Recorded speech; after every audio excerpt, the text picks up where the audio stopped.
Bonjour Ange, Bonjour Thérèse. comment vas-tu ce matin? Bien par la grâce du Seigneur Jésus-Christ et toi-même. Je vais bien par la grâce de Jésus-Christ. Parfait. Merci. Ange, peux-tu nous expliquer ce matin comment la logique et ses principes servent-ils à confirmer la doctrine biblique du salut et rendent-ils ainsi service à notre foi en venant au secours de notre incrédulité? Oui, merci Thérèse pour, euh, pour la question. Tu poses la question de savoir effectivement comment la logique et ses principes servent-ils à confirmer effectivement la doctrine biblique du salut. Comme tu le sais, on a un grand problème dans l'Église où effectivement, lorsque les gens lisent l'Écriture, disons ça comme ça, il y a comme un voile qui est jeté dans leur cœur, dont ils ne la comprennent pas. Ils ne comprennent pas les Écritures, ils ne comprennent pas la Bible. Et le diable, effectivement, a ses agents pour justement les maintenir, effectivement, dans cet aveuglement, semer des graines de division au sujet, dans l'Église au sujet de la doctrine de vie du salut, cacher effectivement la bonne nouvelle de l'élection, la grâce de la prédestination des yeux de Dieu au salut. Conséquence, les gens ne savent même plus s'ils sont sauvés. Les gens ne savent même plus comment l'homme est-il sauvé. Or, l'Écriture est pourtant claire. Et les enseignements du Seigneur Jésus-Christ et les enseignements de l'apôtre Paul, et plus tard les enseignements de Pierre. L'Écriture est claire. C'est par grâce que vous êtes sauvés par le moyen de la foi. Cela ne vient pas de vous, mais c'est le don. C'est le don de Dieu. Dieu nous a sauvés non à cause des œuvres de justice que nous aurions faites, mais selon sa miséricorde. Donc l'Écriture nous enseigne que nous sommes sauvés selon le bon plaisir de la volonté de Dieu. Nous sommes sauvés par la pitié de Dieu. Nous sommes sauvés par la miséricorde de Dieu. C'est cela qu'on appelle la prédestination des élus de Dieu au salut. J'ai souvent défini la prédestination des élus de Dieu au salut comme le choix souverain et discrétionnaire de Dieu dès avant la fondation du monde, selon son propre dessein, le bon plaisir de sa volonté, le conseil de sa volonté, sans tenir compte de quelques capacités humaines, ou plutôt en raison précisément de l'absolue incapacité humaine, et son appel efficace par le moyen du don de l'esprit, du don de la foi à salut, équipant et outillant ainsi ses héritiers, ses élus qui l'aiment de toute éternité, pour les rendre aptes et capables non seulement de discerner quelle est la volonté de Dieu, ce qui est bon, agréable et parfait, mais aussi de la faire efficacement de façon à accomplir l'esprit de la loi. L'apôtre Paul, parlant de l'élection de la grâce, il dira expressément que or, si c'est par grâce, ce n'est plus par les œuvres, autrement la grâce n'est plus une grâce. Et si c'est par les œuvres, ce n'est plus une grâce, autrement l'œuvre n'est plus une œuvre. Il dira en Romains 9, 11 que le dessein de l'élection de Dieu subsiste sans dépendre des œuvres et par la seule volonté de celui qui appelle. Ainsi donc, cela ne dépend de celui qui veut, ni de celui qui court, mais de Dieu qui fait miséricorde. Donc c'est dire que c'est clair comme l'eau de roche. Mais comme il y a ce voile qui est jeté dans le cœur des hommes, selon qu'il est écrit, si notre évangile est encore voilé, il est voilé pour les incrédules, pour ceux qui périssent, pour les incrédules, pour ceux qui périssent, pour les incrédules dont le Dieu de ce siècle a aveuglé l'intelligence afin qu'ils ne puissent pas briller la splendeur de l'évangile de la gloire de Christ, qui est l'image de Dieu. Donc les choses sont pourtant claires, mais il y a du fait effectivement du doute que les serviteurs du diable effectivement viennent entretenir. Il y a du doute qui s'installe dans les têtes des gens. Les gens ne savent plus quoi penser.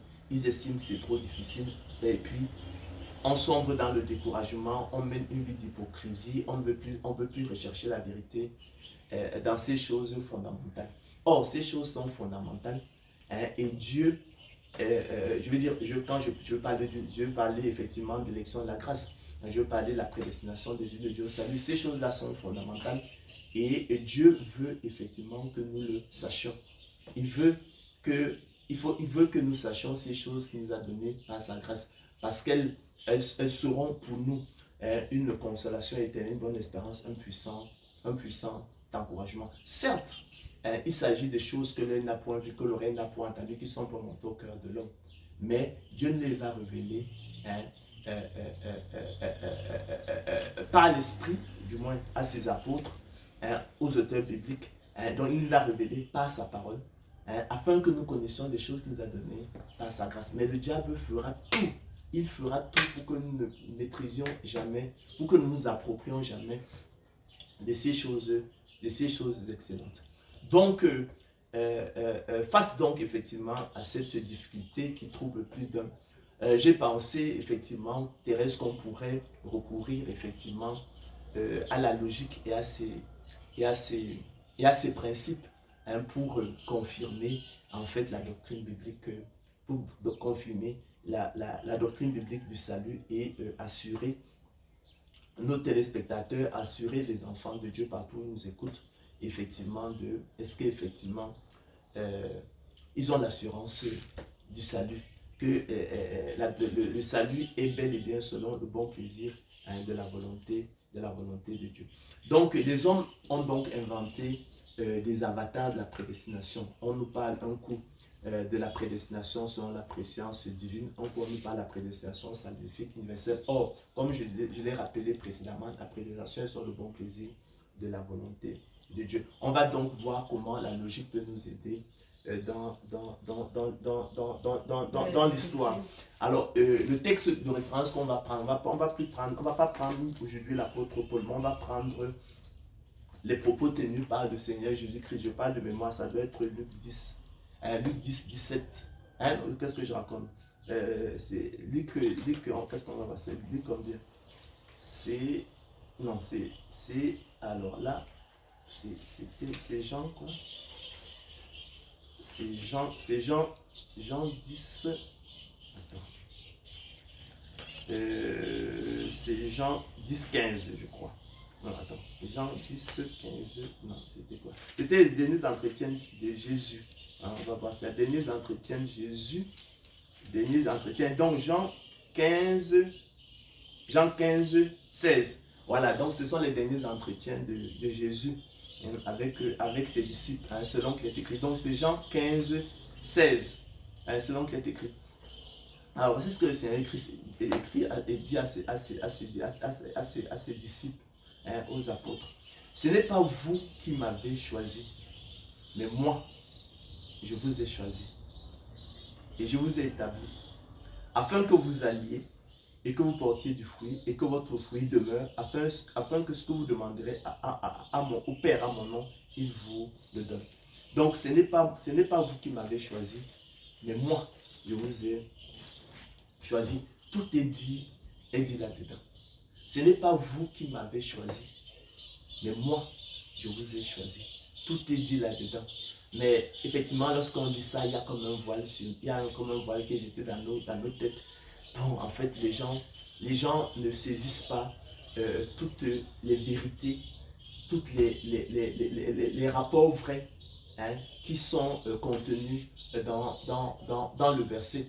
Et il faut alors qu'on exprime, hein, cette vérité-là, cette proposition-là, en d'autres termes, pour qu'effectivement, tout ce qui se dérobait à nos yeux, hein, soit mis en relief à la réalité. Lorsque le Seigneur Christ dit, ce n'est pas vous qui m'avez choisi, mais moi, je vous ai choisi. Hein. Certains, effectivement, mal intentionnés, au lieu de chercher à comprendre, effectivement, ils vont vous dire, oui, effectivement, c'est normal, il n'y a rien à en tirer, puisqu'en fait, c'est lui qui nous choisit, ce n'est pas nous qui le choisissons. Or ce n'est pas vrai. Lorsqu'il dit, ce n'est pas vous qui m'avez choisi, il confirme un enseignement qu'il avait donné précédemment, simplement dans la parabole des conviés, hein, la parabole des excuses, hein, selon qu'il est écrit, mais tous unanimement se mirent à s'excuser. Donc, en fait, la foi en Jésus-Christ n'est pas un attribut de l'homme animal, de l'homme naturel. Dans notre monde spirituel, en fait, nous ne viendrons jamais au Seigneur Jésus-Christ. C'est pas ça que ça veut dire. Donc, en conséquence, c'est donc lui qui nous a choisis parce que lui, nous, on ne peut pas le choisir. Donc, ça relativise déjà, en fait, l'importance, effectivement, d'un choix que nous, on aurait fait, d'un amour que nous, on aurait pour lui, alors qu'effectivement, il n'en est rien. C'est plutôt lui qui nous a choisis. Donc, lorsqu'il dit, donc, ce n'est pas vous qui m'avez choisi, mais moi, je vous ai choisi. En fait, il est question ici du choix souverain et discrétionnaire de Dieu. Hein? Le choix souverain et discrétionnaire de Dieu qui lui confère la libre décision. L'adjectif discrétionnaire signifie qui confère à quelqu'un la libre décision. Donc, ce n'est pas vous qui m'avez choisi, mais moi, je vous ai choisi. Nous parle en fait du choix souverain et discrétionnaire de Dieu, hein, qui lui confère la libre décision. Lorsque j'ai dit ça, effectivement, je pense que on a des éléments nouveaux. Lorsqu'on parle du choix souverain et discrétionnaire de Dieu, en fait, je l'ai souvent expliqué, en fait, c'est ça même qu'on appelle la prédestination. Hein? C'est ça qu'on appelle la prédestination. Donc, lorsqu'il dit que ce n'est pas vous qui m'avez choisi, mais moi, je vous ai choisi, ça nous parle, en fait, du choix souverain et discrétionnaire de Dieu. Ça nous parle de la justice sans les œuvres. Ça nous parle, en fait, d'élection de la grâce. Ça nous parle, en fait, de la prédestination des élus de Dieu au salut. En fait, je ne fais que exprimer la même proposition en d'autres termes. C'est ce qu'on appelle la tautologie. Et je pense que Condillac indiquait fort à propos que il expliquait que la démonstration est rigoureuse au sens de tautologie où elle n'est pas. Donc la tautologie, en fait, c'est le fait, en fait, de dire la même chose.